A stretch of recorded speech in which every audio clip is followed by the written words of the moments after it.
আজকে যে পরিস্থিতি আমরা বিভিন্ন জায়গায় দেখেছি, আসলে সেই ব্যাপারটি আপনাদের সাথে তুলে ধরার জন্য যুক্ত করেছে। আমরা দেখতে পাচ্ছি আজকে আওয়ামী লীগের লকডাউন ঘিরে বিজিবির যে কঠোর অবস্থান সেটা কিন্তু আমরা লক্ষ্য করতে পারছি।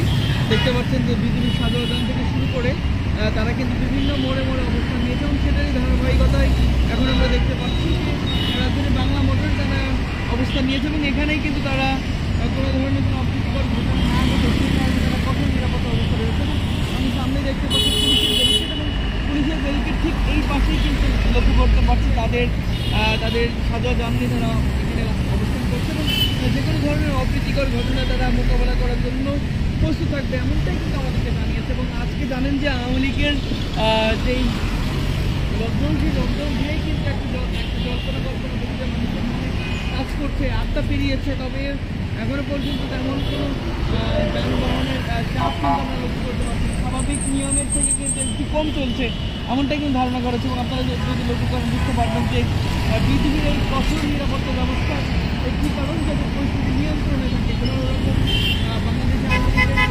নেতাকর্মীরা যাতে কোনোভাবেই তারা নেমে আসতে পারে রাজনীতিতে, সেই কারণে আপনারা জানেন যে বাংলা মোটর খুব জনবহুল একটি এলাকা এবং সেই বাংলা মোটরেই কিন্তু তাদের অবস্থান আমরা লক্ষ্য করতে দেখানোর চেষ্টা করে আপনারা যদি লক্ষ্য করেন দেখতে পারবেন যে বিজিবি কিন্তু দীর্ঘ সময় ধরে